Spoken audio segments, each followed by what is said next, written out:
in the slides. I don't have it here because I just wanted to show it to you folks. So let's start. So Chelsea, what do you want to? My person who talks about, okay, so the first one, thank you, Chelsea. It is the mission. I've always been very passionate about education and parenting, and I believe that I can be a resource to you folks to raise, I think all of us, right, want to have children who are responsible, resilient, resourceful, and every parent, I think our goal to prepare our children for adulthood. Does anyone have that goal in their life to just how do we prepare them? Sometimes we might be doing too much. How do you know, right? Are you enabling? Are you doing the right thing? And so what I've come up with is, well, this is the key to me. To me, if you are able to practice emotional management, if you're able to shift your mindset, because sometimes when we get caught up in our head, that's when we get into trouble, right? It's the shoulds, the worries, the, oh my gosh, I'm losing it and I need to either administer discipline, and you forget that what your child needs is to feel accepted no matter what they do. And that is a hard one. I have to learn that too. So to break the cycle of anxious parenting, in fact, everyone who's here, I will send you the online course. It's valued at $129. Everyone here, if you give me your email address, I'll send that to you. And it involves, there's 9 videos, but it talks about the importance of a learning style and love language and specific ways to conquer fears, because the fears are real, right? How many of you worry if your child fails? Do we have, I wanted to just take a note of like anyone with children under 5, between 5 and 10, and anyone like 10 through 17, 18. That's a big one, right? Because if we feel that our child fails, many of us, and I think especially if you're an educator, I thought, oh my gosh, I have to correct my daughter's homeworks. Should I edit? As a tutor, I can tell if I go to a student's house and the mom has written the whole essay, right? And I'll say, just tell me the truth. Did she write it? Yeah, I told her not to write it, but she wrote it. And then I'll ask the mom, do you know why you did it? And she's like, because he didn't do it, and I don't want him to get in trouble. So that, I think lately we're learning that we need to, I just saw Ed Sheeran's, I think it was a TikTok that said, we only learn by our failures. No one learns from our successes. And lately colleges, they're not looking for the 4.9. They're looking for, and this shocked me, average GPAs, but kids who know how to overcome adversities. One of the essays that I helped said, describe some experience that you failed. And my student never failed. So we had to talk about losing his grandfather. But he was embarrassed that he didn't fail. But when I went there, they gave me the golf trophies and the straight A's, and they didn't realize that it is not all about succeeding. As an educator, Sabrina reminds me, when you have children and get older, I think you learn, I've been doing a lot of apologizing. I did not know that giving a worksheet every day, whether it was at Disneyland, whether it was their birthday, but they did it because they didn't question it. Okay, before I go on a ride. So they did their worksheet, and then now I look back and I think, what was I thinking? I guess I thought more academic practice will involve, will lead to smarter kids. I don't know, but we must change the way we parent.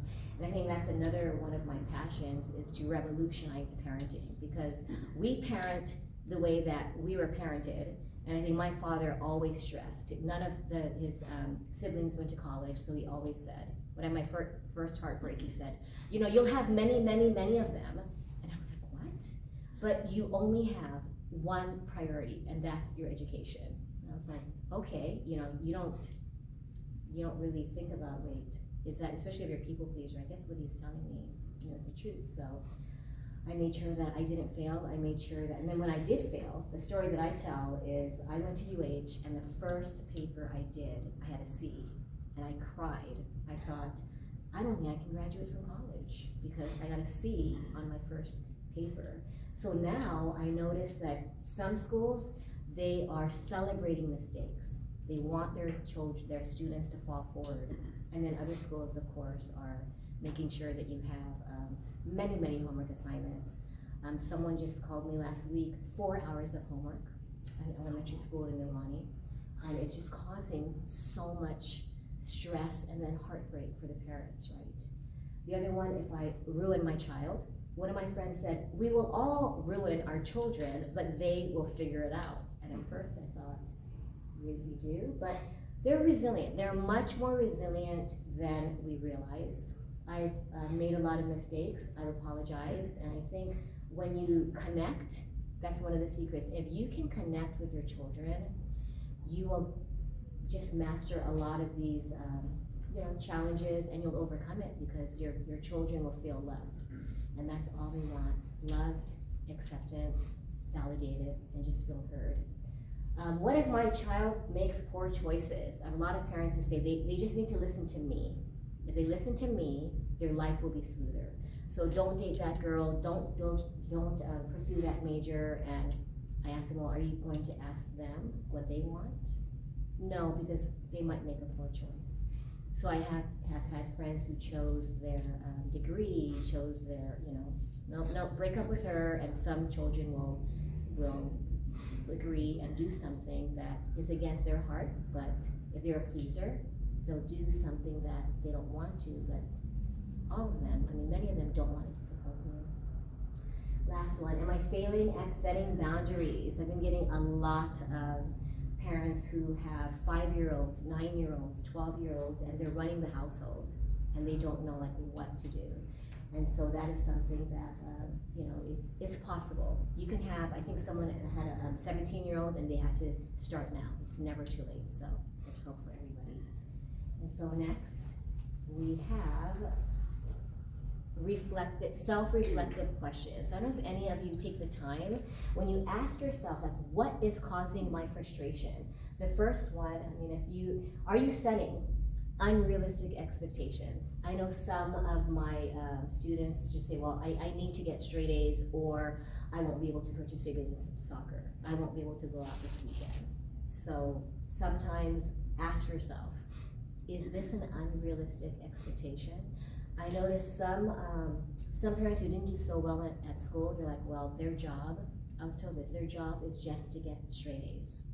Were you a good student? Oh no, I was just a C, but she needs to be, on the AP, take AP classes and do all these extracurricular. And I said, but do you think it's too much pressure? Oh, it doesn't matter. Her job is to get straight A's.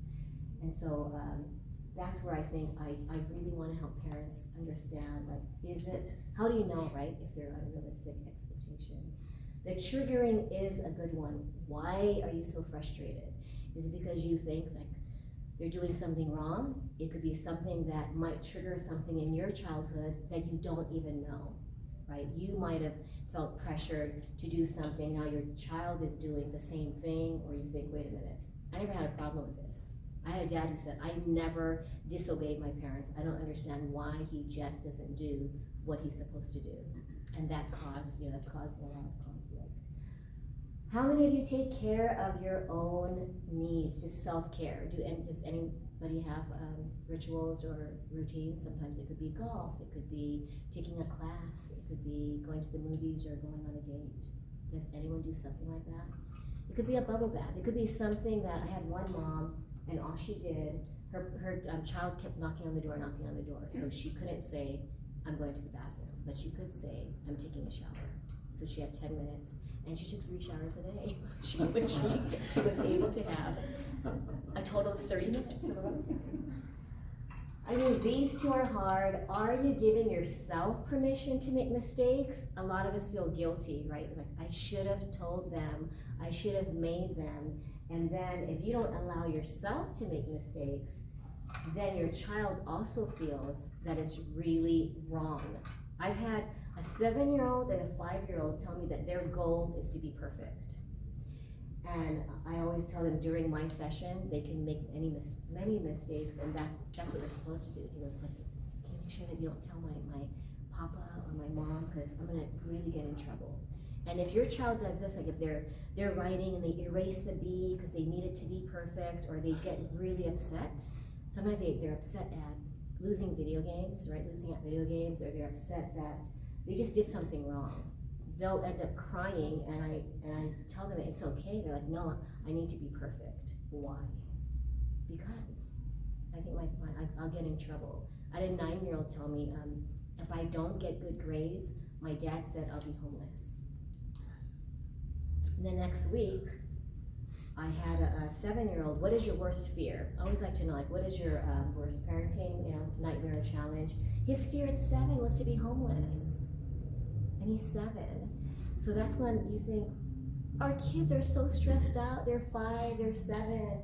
I had a 9-year-old who said, I just can't take this anymore. And I said, is it homework? No, my mom keeps telling me to clean my room. And you don't realize, you think, it's just cleaning your room. But what does that do, right? They just feel, oh my gosh, being messy is really, really bad, And then the last one, reframing your mindset.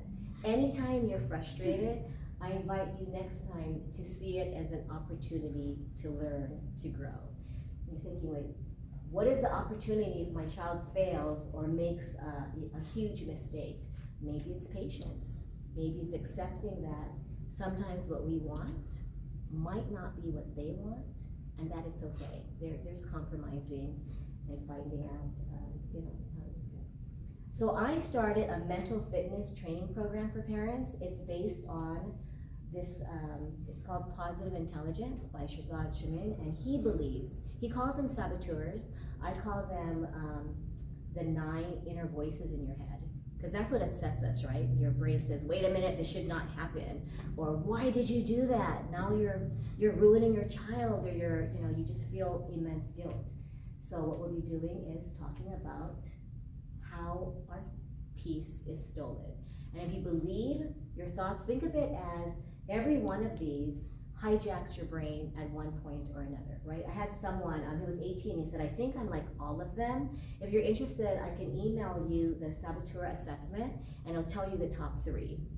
And sometimes depending on your mood, you might, it's like when you take those personality assessments and you might take it again. Sometimes it's the same, sometimes it's not.